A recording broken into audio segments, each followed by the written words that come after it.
so that we can have this, and that recording has started now. You'll probably get a little notification that'll pop up. And we just want to welcome you to the African American lecture. I'm the moderator, so literally I'm just here to make sure that stuff doesn't go wrong, hopefully. I am going to pass, and I'm Crystal, by the way. I'm going to pass it over to Sharon, who's going to introduce our lovely speaker. Good evening, everyone. Thank you for joining us tonight. Just want to give you some update on our Juneteenth celebration that's taking place, started June 10th. Starting tomorrow night, the YUP will have a rooftop celebration. So please come out and join them. On Saturday, 10 o'clock, the marker celebration will take place right at 10 o'clock between Roundtree and Broad Street. Please join us. 11 o'clock will be the parade. 12 o'clock, the Juneteenth Big Time Festival will start. So please join us that day. And on Sunday, 1 o'clock on Broad Street, there will be a prayer walk. 5 to 7, there will be a gospel concert at the Omega Center. And then on Sunday evening around 8:30, we're going to end it with a unity prayer in Union Park. So with further ado, let me introduce our speaker for tonight. Angela Thorpe is a military brat whose roots are tied to the small tobacco farming community on Pine Top, North Carolina. Angela returned to her roots after receiving her BA degree in history with a minor in African American studies from the University of Florida. She pursued a MA in history with a concentration in museum studies and from the University of North Carolina at Greensboro. Here, she began her quest connecting Black communities and their story to diversity and heritage space. Angela joined the North Carolina African American Heritage Commissioner as an associate director in 2017 before being hired as a director in 2019. Prior to this, she worked at the President J.K. Polk State Historic Site in Pineville, North Carolina, and the History Maker Video or History Archives in Chicago, Illinois. Angela has written on museum professional, public history, and race for the National Council of Public History. She has also spoken on diversity and inclusion in museum and cultural institution, community engagement, and African American heritage at meetings and conferences. Would you please help me to welcome Angela Thorpe?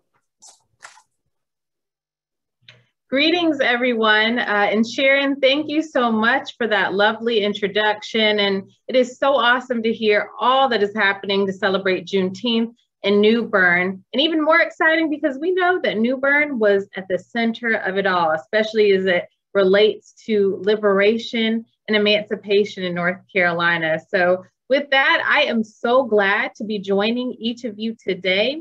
I'll note a couple of things, just a couple of quick housekeeping items. I will be sharing a PowerPoint presentation, but you can also, in the top right corner of your screen, there's a little button that says View. If you'd like to see me sort of nice and big or keep my face on the screen, you can click Speaker View.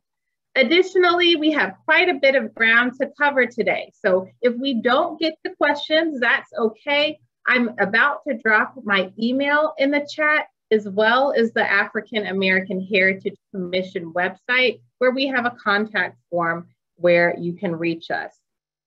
So with that, let me go ahead and get my presentation up and we will dive right in. Okay.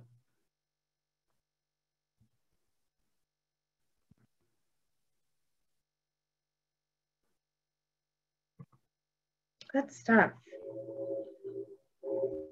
Again, everyone, so grateful to be joining you today. Once again, I am Angela Thorpe, Director of the North Carolina African American Heritage Commission. And we are located in the North Carolina Department of Natural and Cultural Resources, and we hold as our mission to preserve, promote, and protect North Carolina's African American history, arts, and culture for all people. And so today's talk is us doing just a little bit of that. So again, to go ahead and dive right in. What is Juneteenth? Well, Juneteenth is an annual holiday commemorating the end of slavery in the United States, and it is the oldest commemoration of its kind in the country. On June 19th, 1865, 2,000 Union soldiers arrived to the coastal island community of Galveston, Texas, with news that the Civil War was over and that enslaved Texans were free. This took place 2.5 years after the Emancipation Proclamation was issued on January 1st, 1863. And this also effectively emancipated enslaved people in the furthest reaches of the Confederacy. Now, a formal mechanism by which people were freed on June 19th or Juneteenth was a document or an order called General Order Number 3. Those 2,000 troops issued General Order Number 3 to the citizens of Galveston, and they marched through Galveston reading that order at multiple locations, including Reedy Chapel AME Church, which is pictured here on the right of the screen and still stands today. However, it is important for us to note that liberation and freedom were not instant. I'm going to read a portion of the excerpt to help us to understand why. And ultimately, in addition to communicating that enslaved Texans were free, the order advised freedmen to remain quietly at their present homes and work for wages. Now, certainly that is not a logical request. That is not practical, and it's not reasonable to ask people who had recently been freed from bondage. And so Black people defied that part of General Order Number 3, in some cases at the expense of their own lives as whites, and particularly white slaveholders in Galveston retaliated. So already our understanding of what Juneteenth means and how liberation took shape for enslaved people in Texas is complicated. And I'm here today to complicate that even further. Juneteenth, while rich and valuable, is a Texas story. As such, we're going to explore the ways in which liberation and emancipation took shape in North Carolina during the Civil War era. There are an abundance of resources dedicated to Juneteenth should you want to learn more about the commemoration. And furthermore, I'll circle back to Juneteenth towards the end of my presentation to explore how the holiday has traditionally been celebrated in our state. So, for generations, enslaved people in North Carolina sought freedom in a diversity of ways. These individuals used covert and overt resistance to subvert bondage, and in many cases leveraged North Carolina's rich landscape, from forests to waterways and swamps, as well as networks of people, especially free people of color, to claim their freedom.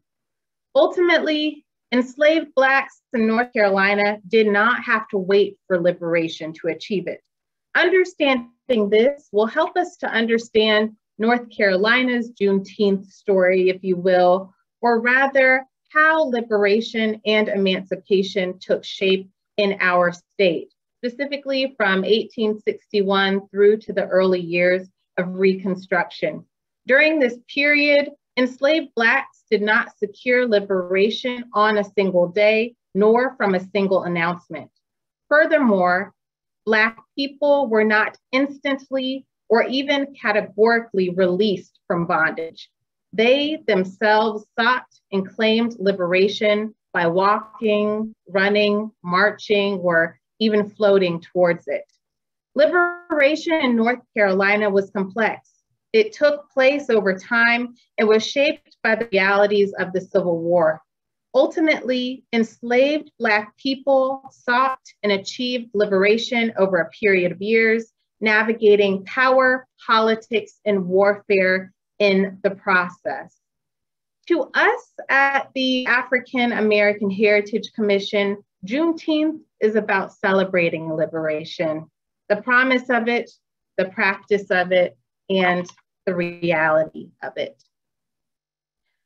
Now, enslaved North Carolinians began to liberate themselves just as soon as the Civil War touches North Carolina, so just as early as the spring of 1861. And the water really becomes a means for Black North Carolinians to claim their freedom earlier in the war and throughout the course of the war. So we're going to explore some examples together of how this took shape. So something that I learned in preparing for this talk is that unlike some other branches of the military, the Navy never systemically barred Black men from serving, though quotas were enforced in the 1840s and racism and discrimination were par for the course for Black sailors. Nevertheless, the Navy provided a path towards freedom for Black men especially, who sought to liberate themselves during the Civil War. Black men, including those who had been enslaved, who presented themselves to U.S. Navy vessels, could enlist and begin to serve almost immediately. In North Carolina, we have several examples of this. And in fact, my colleagues in the Historical Research Office in the North Carolina Department of Natural and Cultural Resources have documented dozens of formerly enslaved men who took this pathway to freedom between 1861 and 1862 alone. So we're going to take a look at a couple of men who took this pathway. To start, we will take a look at Captain Dempsey Hill. In 1891, Captain Hill was interviewed by the Boston Globe's first Black reporter at his home. And so therefore his experience taking his freedom was documented. Captain Hill was born enslaved in Beaufort, where he worked on the water. And over the course of several months, beginning in 1861, Union forces began capturing parts of North Carolina's coast. And Captain Hill ultimately was aware of this and put a plan in place to liberate himself as a result. He took copies of nautical charts from the local customs house, which he felt would be of use to Union forces, and buried them in a local cemetery. He later fled to freedom in November of 1861. Here is a bit more about Captain Hill's experience, and I am reading from an excerpt from an article written by historian David Siselski about Dempsey Hill. On a pitch black night, Hill and 4 other enslaved watermen returned to the cemetery and retrieved the charts. They then made their way to the waterfront a block south, being careful to avoid rebel patrols. They stayed low and moved quickly down a wharf, commandeered a pilot boat, and set sail. They sailed under the guns of Fort Macon and out the inlet into open sea. As the moon came up, they could see the masts of Union naval vessels, part of the North Atlantic blockading squadron. The 5 Black men steered towards the closest Union ship. As they approached, the ship's guns rolled out and a voice called out and demanded to know who they were, friend or foe. Dempsey Hill and his companions shouted over the dark waves, "We are 5 Africans seeking freedom." When they climbed aboard the US Navy vessel that was awaiting them, they were slaves no more. I should note that those nautical charts that I mentioned earlier that Captain Hill took and buried in that cemetery, well, they were buried in a basket, and that basket had champagne in it. And so Captain Hill and his comrades had a champagne toast before embarking on their journey to freedom.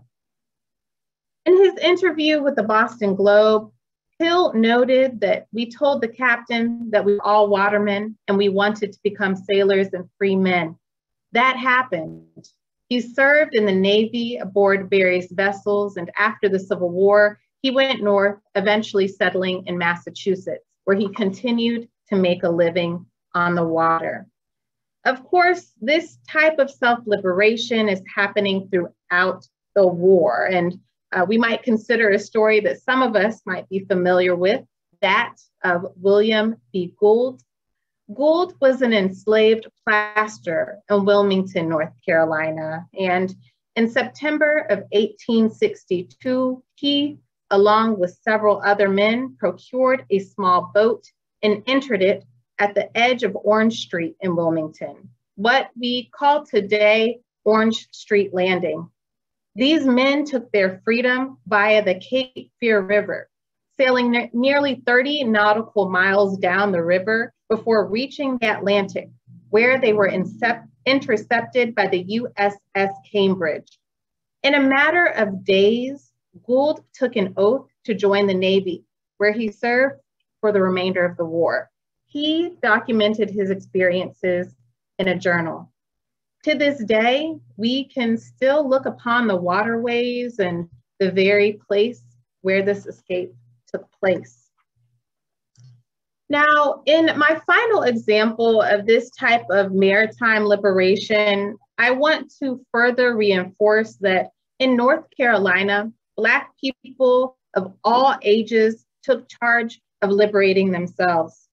People did not wait for a single announcement, and it did not require direction. Liberation was also complex, in some cases instinctual rather than organized, and for many, simply terrifying. This reality is documented in a 1936 WPA slave narrative of Alex Huggins that I came across preparing for this talk. Mr. Huggins, who at the time of his WPA interview was living in Wilmington. And in this interview, he describes his experience liberating himself from slavery in New Bern in 1863.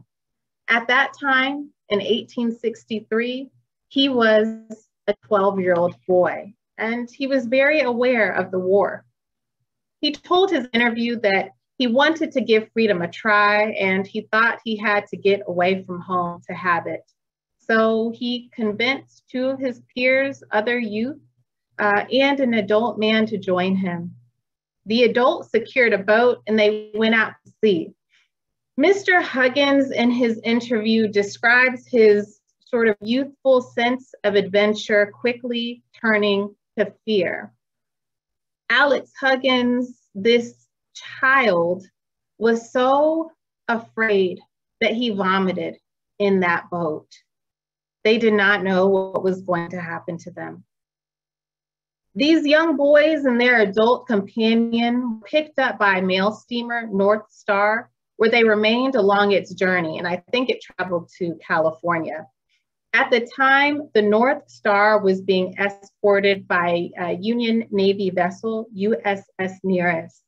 Mr. Huggins later joined the Navy in 1864 and ultimately the crew of the Nearest, serving as a cabin boy with the special responsibility of waiting on the captain. So he would have been about 13 years old at this point. Nearest was involved in the bombardment of Fort Fisher here in North Carolina. And it's during this battle that a young Mr. Huggins witnessed two of his comrades perish. He recounts other experiences in his narratives and describes discharging at the Brooklyn Navy Yard after 18 months of service. He lived in New York for about 5 years before returning to North Carolina, where he came to Wilmington. And he made a living in the crude drug business and later got married and had a son. And he ultimately supported his mother and some other relatives using his pension that he received from serving in the Navy during the Civil War. Now, let's begin to explore some other ways that warfare, politics, and power created pathways for Black North Carolinians to claim liberation. And once again, like I said at the beginning of my talk, you all are going to find that New Bern is at the center of a lot of this. Now, parts of eastern North Carolina were taken by Union troops over the course of several months, beginning in the summer of 1861. And by the summer of 1862, Union forces controlled much of North Carolina's coast and therefore occupied several cities along the coast, including Washington, New Bern, Elizabeth City, and Plymouth. In response, enslaved people ultimately traveled east towards these Union-occupied territories and therefore to freedom. This is documented in a number of ways, including runaway slave advertisements like the one that we see here. In this ad from July of 1862, and this ad was placed in Wilmington, we learn about two men who are running towards liberation. And one of those men is named Dick. Dick is in his late 30s. And this ad tells us that Dick has taken his freedom before. He has forged free papers in his past. And it's very likely that in this instance of self-liberation, Dick has forged free papers again. Dick is ultimately running to love. He's running towards his wife and children in New Bern, where they too have, as this ad describes, escaped to the enemy. Dick is traveling with a young man, a 21-year-old named Halton. So men, women, and children are running towards and claiming liberation. And in this instance, you have a man who is running to reunite with his wife and children, a man who is running to begin again with his family. Men, women, and children, companions and comrades, groups, many went east to claim liberation and to begin again. It's ultimately around this time, at the top of the time that the war is touching North Carolina, that we see freedmen's colonies crop up, specifically in eastern North Carolina. And I'll offer three examples of these colonies to you. In the summer of 1861, Fort Hatteras and Fort Clark were taken by Union forces following the Battle of Hatteras Inlet. Word of this victory spread, moving enslaved people on coastal plantations to travel to Hatteras Island to claim liberation. Union troops on the island transformed a Confederate-built building near Fort Hatteras into a barracks for the hundreds of arrivals seeking freedom. The barracks became known as Hotel de Afrique. Here, newly liberated Black people received housing and food in exchange for building fortifications, loading ships, and navigating waterways. This is considered the first safe haven for those claiming liberation in North Carolina. I have to note that conditions here were not ideal. Labor was hard, and as I just described, people were not compensated. Additionally, violence against these Black freedmen, these Black refugees, was not uncommon. At one point, we have documentation that a Black man was murdered by a white Union soldier. Soldiers got drunk and attacked the barracks. I share this example because we have to be careful how we frame and who we center as liberators.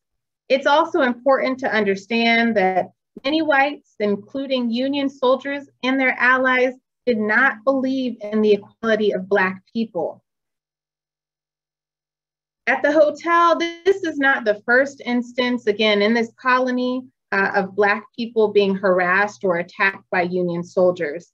In this instance, however, again, a Black man was murdered. And so it was documented a bit differently. I don't believe that that soldier bore any consequence for his actions. So the Civil War continued to move northward on the Outer Banks. And in February of 1862, the Battle of Roanoke Island ended with the Union in control of Roanoke Island. At the time of the battle, there were more than 200 enslaved people who had been forced to work at a Confederate camp on the island. And some of them chose to stay on the island while others chose to leave to reunite with family. However, enslaved people from all around Eastern North Carolina traveled to this island to seek freedom and refuge at Roanoke Island's what they called contraband camp. And as an aside, contraband was the term designated to enslaved people who made it to Union lines during the Civil War. Nevertheless, in the spring of 1863, this camp was formally designated as a colony and renamed Roanoke Island Freedmen's Colony. The colony was eventually organized into avenues and cross streets, and plots were assigned to Black settlers. The colonists built homes, schools, churches, a hospital, stores, a sawmill, and other enterprises. And ultimately, it grew and grew. By 1865, the community had grown to nearly 4,000 people. I've offered this map here just to give us a bit of geographic context. These two colonies that I just mentioned existed in places that we might be familiar with today. Again, right along our Outer Banks. Roanoke Island Freedmen's Colony was proximate to present-day Manteo, North Carolina, whereas Hotel de Afrique was proximate or on what we now know as present-day Hatteras Island. As a final example of a Freedmen's Colony, I'm going to talk about a dynamic community right in New Bern. On March 14th, 1862, Union troops broke through the Confederate lines defending New Bern and seized control of the city. Similar to Hatteras and Roanoke Islands, as word spread that Union troops occupied New Bern, large numbers of enslaved people poured into New Bern seeking their freedom as well. In the spring of 1863, about 30 acres of land was used to establish a settlement at the confluence of the Neuse and Trent Rivers, about half a mile south of New Bern. This site was named Trent River Settlement. The settlement was later renamed James City after Horace James, Superintendent of Negro Affairs and agent for the Bureau of Freedmen, Refugees, and Abandoned Lands, a bureau that we might commonly refer to as the Freedmen's Bureau. James City, of course, went on to be one of the largest freedmen settlements in the state, and by 1865, nearly 3,000 Black people lived in the settlement. Freed people began to establish hospitals and schools here, as well as churches and banks, including the first African Methodist Episcopal Zion Church in the state and in the South, St. Peter AME Zion Church, founded by Bishop James Walker Hood. And I gotta say, if any of you all in the audience are members or know anybody who is, please drop a little shout of praise or a little symbol in the chat, because it is amazing that that congregation is still steadfast today. I would like to take another look at how liberation played out and explore how people received news specifically of emancipation in North Carolina before exploring how some other people in our state literally physically fought for emancipation. Many of us are familiar with the Emancipation Proclamation, but there's something that came just a little bit before it. On September 22nd, 1862, President Abraham Lincoln signed the preliminary Emancipation Proclamation.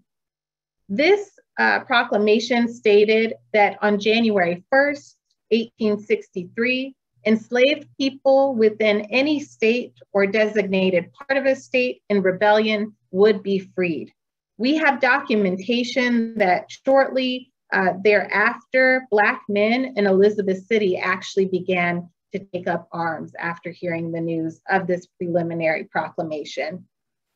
Of course, on January 1st, 1863, the Emancipation Proclamation was issued. For our talk, it is important for me to note that the Emancipation Proclamation did not free all enslaved people, just those in Confederate states. Furthermore, some counties, parishes, and cities were exempt from the proclamation. The proclamation also announced the acceptance of Black men into the Army. Ultimately, in North Carolina, the Emancipation Proclamation was enforced in Union-held territories. That enforcement changed over time and as the war advanced. And so it played out differently for different people across our state. Newspaper coverage of Emancipation Proclamation celebrations in North Carolina provide great examples for what I've just described. For example, people in several of the cities that we've talked about today, like Beaufort, Elizabeth City, New Bern, and Plymouth, are having documented emancipation celebrations as early as January 1864. This helps us to understand that people in those areas received news of liberation and began to establish their lives as free people just as soon as the Emancipation Proclamation was issued. Consider this small article that appeared in New Bern newspaper, North Carolina Times, on January 16th, 1864. That same newspaper from just about the same date features this excerpt that I will read for you. The colored people of Plymouth held their first anniversary of their freedmen in the Methodist Church on New Year's Day. Speeches were made, songs were sung, and a happy time was realized. It was truly a feast of the soul to the people whose shackles have been loosed and bid to go free. They will always remember the new year, for it will be the beginning of a new life for them. These examples are very exciting to me because it reinforces that Black North Carolinians began to celebrate emancipation as early as January 1st, 1864, if not even earlier. This is well before Juneteenth.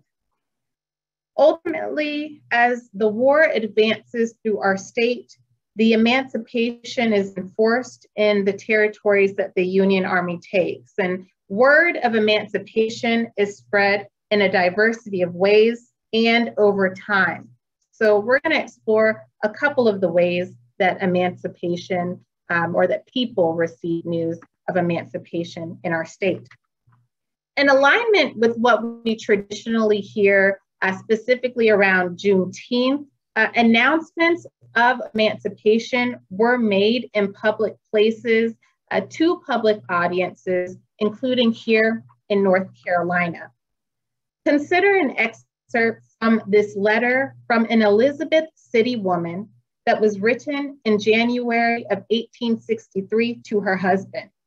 She notes that a public announcement pronounced enslaved Black people in Elizabeth City free, and that Black men were promptly called to join the Army and ultimately armed. This, of course, would have coincided with the issuing of the Emancipation Proclamation. A series of this woman's letters, including the one in this excerpt, or the one that this excerpt was pulled from, were published in the Raleigh Standard towards the end of January 1863. So as we're beginning to learn, emancipation and its enforcement was not clean, and it took shape in a number of complex ways. And ultimately, the broken infrastructure of North Carolina's counties, towns, and cities during the war hampered news of emancipation spreading. However, it did manage to spread in and through communities despite these challenges. We have a few examples specifically of how whites are reacting to this news. This documentation, though centered on white people, provides a lens to help us understand how Black people were navigating and responding to this news as well. Take, for example, this rich letter written in 1862. In this letter from February of 1862, we have correspondence from a man in Windsor, North Carolina, to an attorney. The man who is writing the letter is aiming to help his cousin determine what to do with the people he enslaves, considering the war on the coast. I like this example in part due to how it describes Black resistance. We learn from this letter that the people that this cousin is enslaving on this plantation are resisting. They are taking furniture out of their cabins and using it how they wish. They are breaking locks to buildings. They are taking valuables from those buildings. They are finding valuables that have been hidden across the property and taking those. They are also very explicit in telling that master of that plantation owner, that they are not going anywhere because ultimately they understand that freedom is near. Again, this particular point helps us to understand that these enslaved people were not only aware of the war, they were aware of their proximity to Union lines and ultimately to freedom. The word had been passed to them. Again, this is a documented example of resistance, a type of resistance that was probably happening all over the state. This example makes me proud and it gives me chills because these are somebody's ancestors. The response to resistance aims to move the enslaved people inland and away from the war. So he's thinking about repositioning them or taking them to somewhere like Charlotte or even further west. He also notes that he is willing to move these enslaved people at almost any cost. He says that he will take them dead or alive. Again, this is the level of resistance that these ancestors had. I should also note that this type of behavior, moving enslaved people away from the advancing war and therefore away from free territory, is not uncommon in North Carolina. And it definitely takes place after emancipation is announced.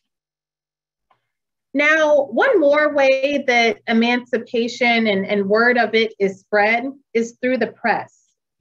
Of course, during the Civil War in North Carolina, newspapers were few, and as is to be expected, many of them are Confederate leaning. And so what's happening in some cases is that as Union troops take some cities, they also take those cities' printing presses and begin to print sort of Union-leaning news in those newspapers. I found a few examples that illustrate this reality in a couple of different ways. Take, for example, these directives that you see on your screen, rules for the government of freed men in North Carolina.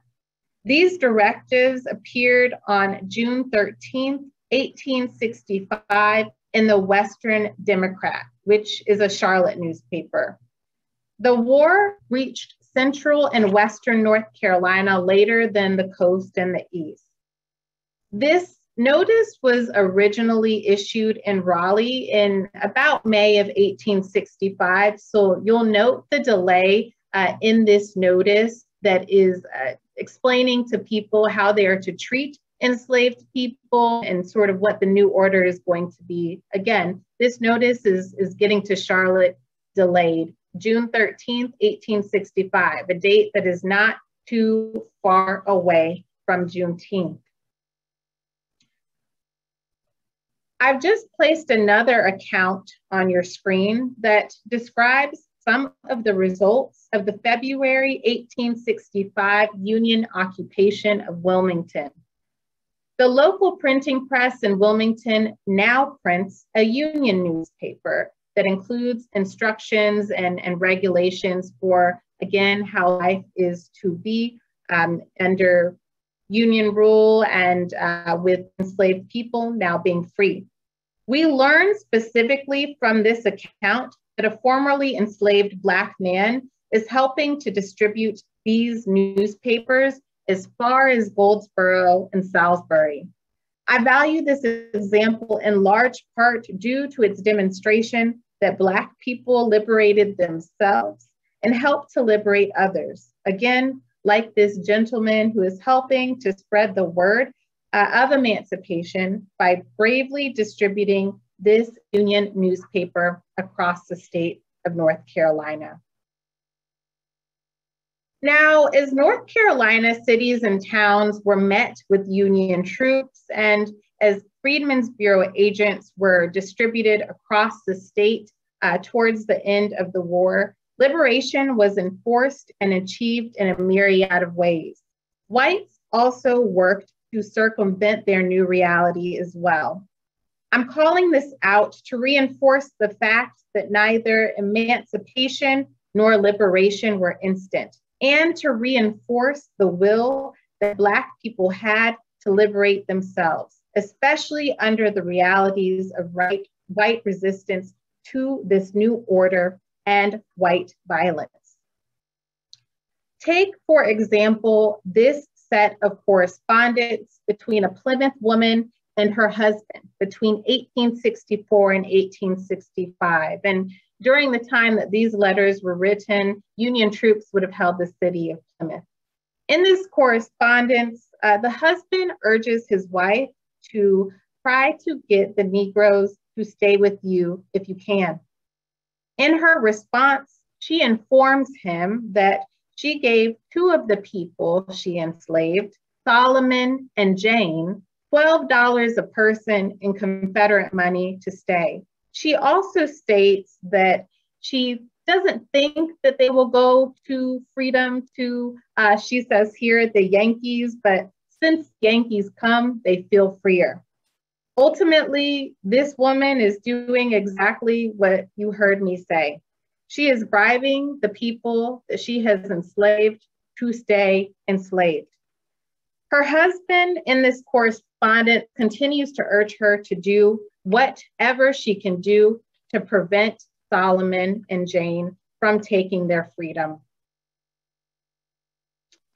At the end of the war and into the early months of reconstructions, again, Freedmen's Bureau agents were distributed across the state of North Carolina to support the many transitions that were required of our state, including formerly enslaved people transitioning to life as freedmen. Some of that work included helping formerly enslaved people claim liberation, often for their family members. In preparing for our time today, I came across several records of people claiming family, which I'll share here. In all of these cases, these freed people are delivering correspondence from a Freedmen's Bureau agent, is just about their only form of currency, if you will, to a former slaveholder. Take, for instance, a freedman named David Anderson. Mr. Anderson's mother, Grace, was enslaved by Hilliard Barnhill in Bladen County. While Grace wants to leave, Barnhill has refused to allow her to leave. Mr. Anderson approached Barnhill to retrieve his mother previously, but Barnhill threatened to shoot him. So he's returned to the plantation with a letter from the Freedmen's Bureau stating that Barnhill must allow Mr. Anderson to take his mother with him. We also have a young Columbus County woman named Fanny Brown, who wishes to go live with her mother. The man who enslaved her, William Baldwin, refuses to let her leave, and he is still having her do forced labor on his plantation. Her brother, Mitchell Morrison, is attempting to retrieve her, again, with one of those letters in hand. We also have a freedman named Sherman Payne, who, again, with a letter in hand, goes to claim his daughter, Mary, from a plantation in Laurinburg, where she is being held. Finally, we have an example of a freedwoman named Anna Spencer, who, with letter in hand, goes to claim her 3 children from a plantation in Laurinburg, where they are being held by a Mr. Thomas Brown. Each of these examples that I just shared with you occurred in the fall of 1865. So well after the Civil War's end and well after Juneteenth.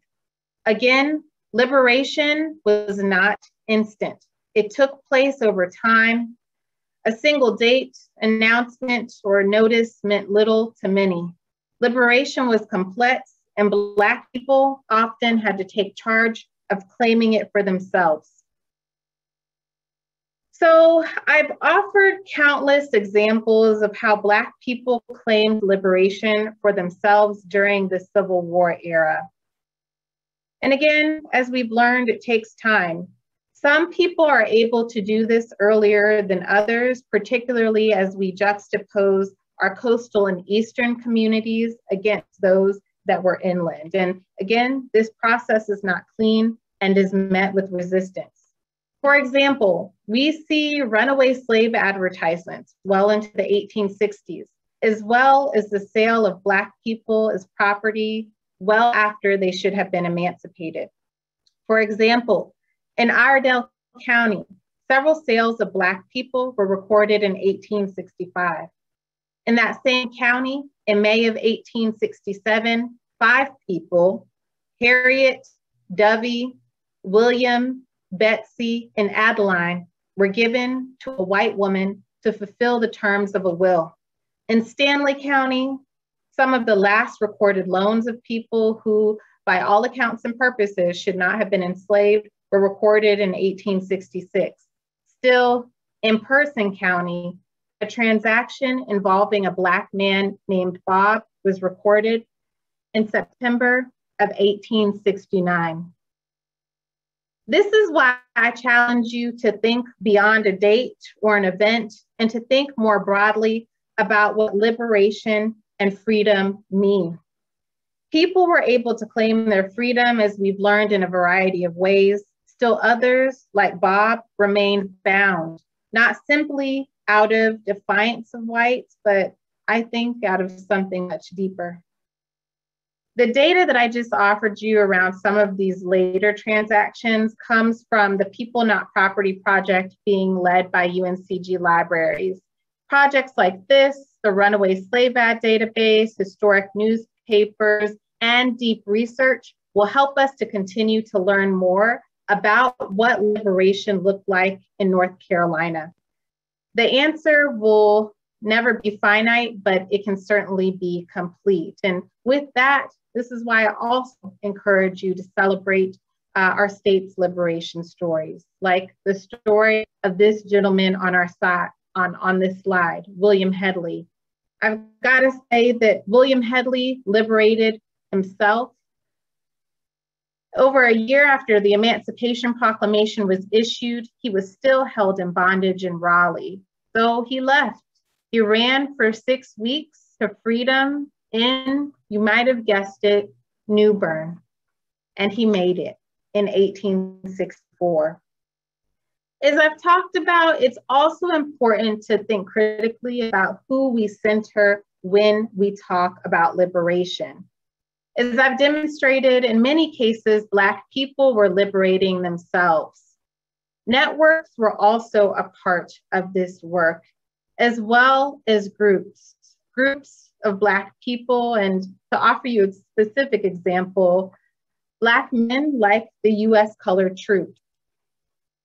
On June 19, 1863, the first company of U.S. colored troops raised in North Carolina and quite possibly the nation, was organized as the African Brigade.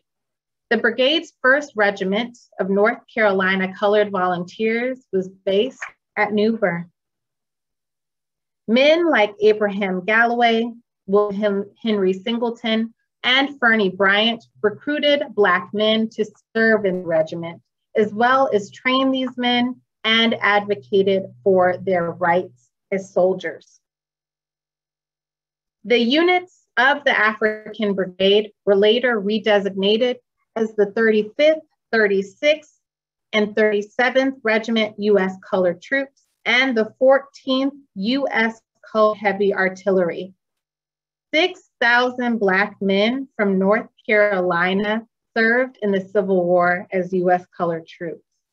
Several U.S. Colored Troops regiments saw battle in North Carolina, and some of these men were also responsible for building infrastructure that allowed the Union Army to advance through the state of North Carolina.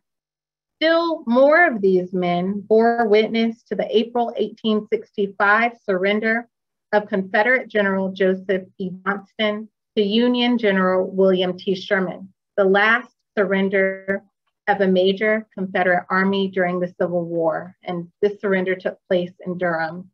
Again, it cannot be lost on us that the U.S. colored troops were liberators. So these are some of the ways that liberation took shape in North Carolina, and it continued to flex and flow and to evolve and grow. For example, North Carolina was the second to last state to approve the 13th Amendment on December 4th, 1865. Again, that amendment ultimately officially prohibited slavery in the United States. Now, what was the cause for North Carolina's delay? State legislators feared that the amendment would give Congress the power to regulate civil rights for Blacks. Nevertheless, the amendment was ratified and ultimately went into effect December 15th, 1865. Though the remaining people held in bondage in our state should have been emancipated after this date, we know, including from some of the examples we explored today, that people continued to operate in defiance of this constitutional amendment. However, we must still celebrate because we go on to see people begin again. We go on to see Black people create liberation spaces, communities like Princeville, North Carolina, churches and schools, institutions like Shaw University, newspapers. We see Black people become lawmakers, business owners, artisans, educators, activists. Ultimately, we see Black people work together to create new lives. I hope that this evening I have challenged you to think about Juneteenth more broadly and to understand what freedom, liberation, and emancipation meant in our state. And as promised, I'm going to touch very quickly on how we have commemorated Juneteenth in North Carolina. And with that, I hope that you all have a better understanding of why we celebrate emancipation, especially annually in June. This holiday exists to celebrate the promise, realization, and spirit of freedom. Communities in North Carolina have celebrated Juneteenth for decades, especially since the early to mid 1990s, and they've celebrated in several ways, through health fairs and church services, to festivals, picnics, parades, music events. The list really goes on.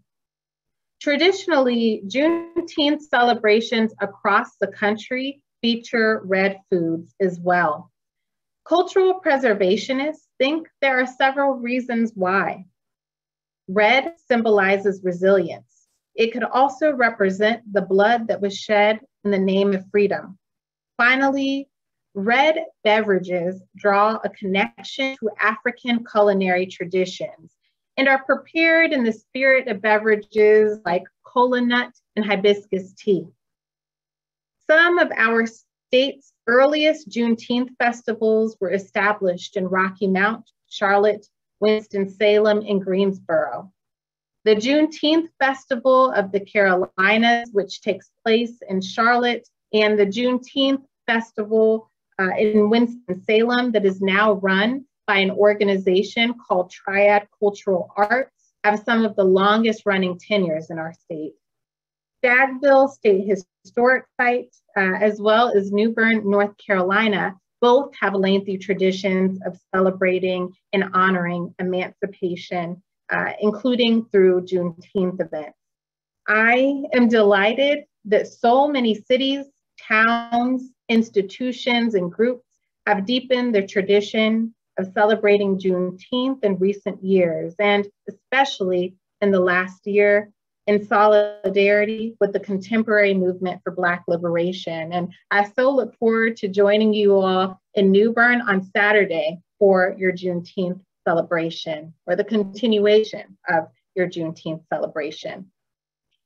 So we have covered a lot of ground. I have shared a lot of information with you today. Again, this presentation is recorded so you can revisit it as a resource. And there are so many more resources, especially out of the North Carolina Department of Natural and Cultural Resources. If you'd like to learn more about what I've shared, connect to these resources. You can connect to resources like NCpedia, Anger, and the North Carolina Government and Heritage Library.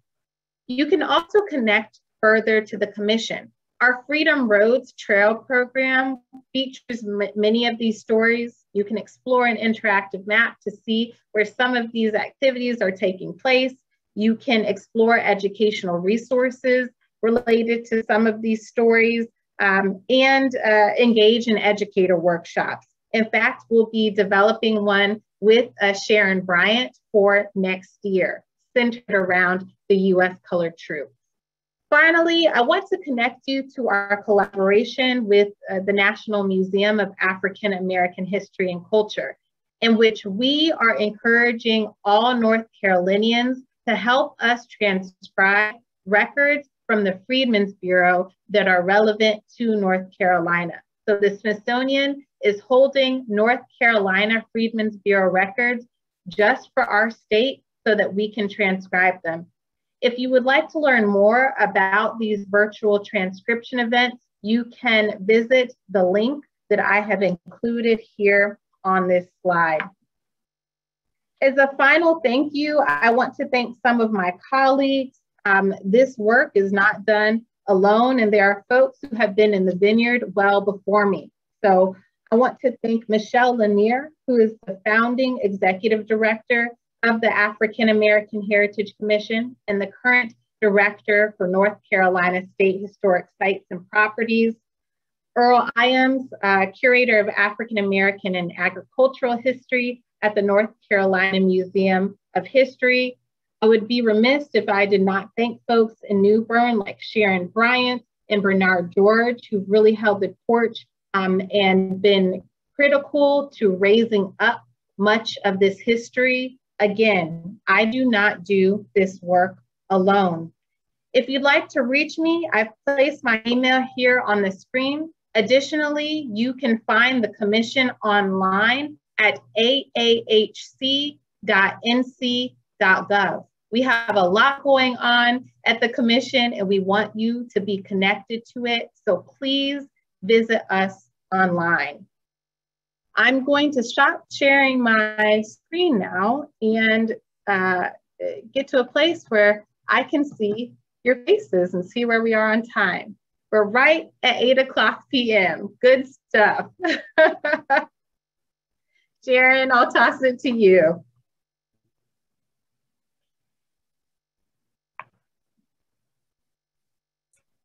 Okay, if you have any questions for Angela, this is the time to ask your questions. We'll take maybe about 4 questions right now. Mm-hmm.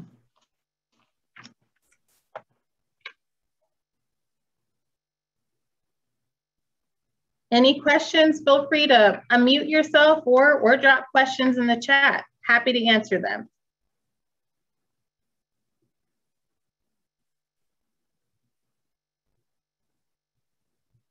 I'll also take comments. It would be great to hear from you all. Ramona, I see, did you raise your hand?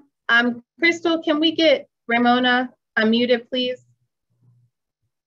Thank you. Yes, for some reason it's not showing me, so let me find it.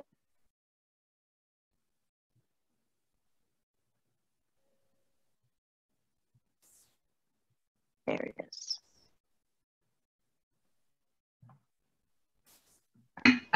Good evening, everybody. Hey, Angela, I think you did a great job with explaining the whole scenario around Juneteenth and why we celebrate it. I am curious, though, and I have been for the past 2 years. I moved to Havelock, North Carolina, and I don't know if anyone's familiar with the Harlow community. Mm-hmm. One of the teachers who was the ROTC teacher when I was in high school, he's from Harlow, and my daughter went to Cadet Head Start in Harlow, and I took a drive one morning around there, and I was so curious as to how this little community of Black folks survived in this corridor of, the beach.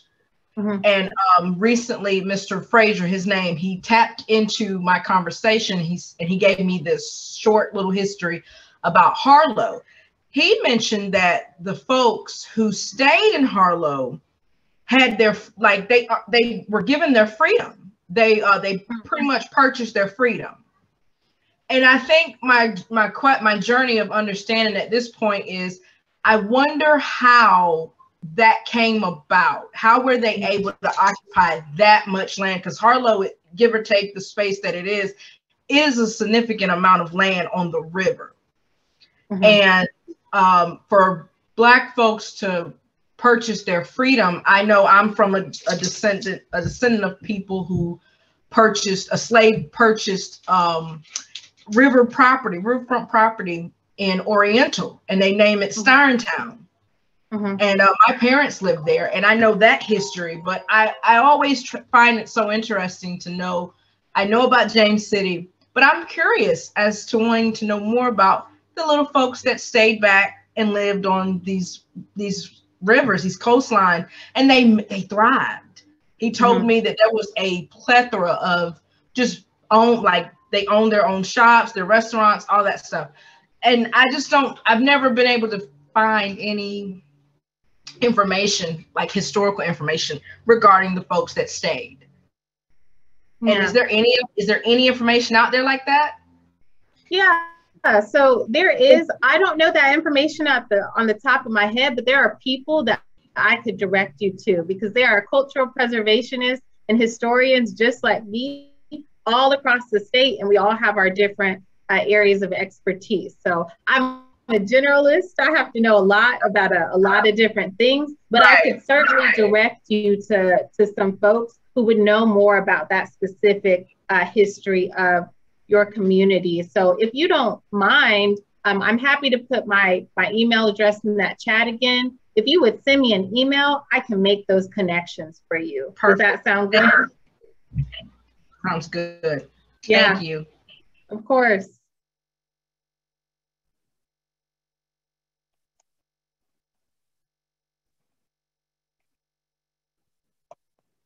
That was a great question. Thank you.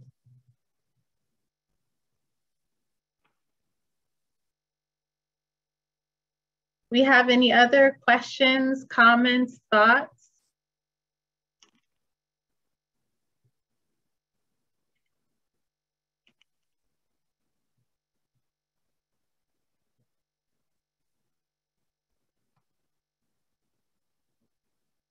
Oh, thanks for what you put in the chat, Carrie. So I see one of the people that we can connect you with is Bernard George around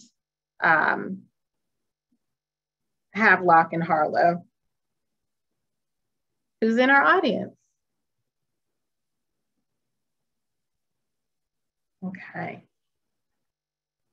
I see another question here. Can you speak on James City? So would you like me to add to what I shared in the presentation, or would you like me to just go back over what I talked about as it being established as a freedmen's colony? Or freedmen's community, if you will.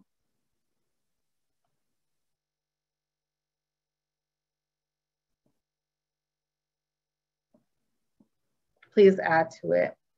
Okay. So again, I understand that James City ultimately grew and grew and thrived. That institution that I mentioned, St. Peter AME Zion Church, is still one of the foremost or anchor institutions in James City. There are a number of people, even who are on this call, who are either deeply connected or remain in James City as well. If we've got any James City experts on this call that want to add to anything that I've shared, I welcome you to. Part of why I appreciate these forums is it's an opportunity for exchange, and it's an opportunity for everybody to learn something new.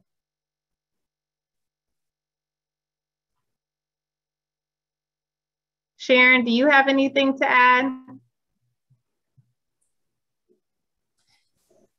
My family is from Harlow too, Ramona. So any question that you need from that, I can find out some stuff for you about the Harlow community. The James City Community Historic Society, they have the slave quarters over there. Unfortunately, we don't have anybody on the line from James City, but if there's any information you need, send us your questions and we'll get those questions answered for you. Thank you.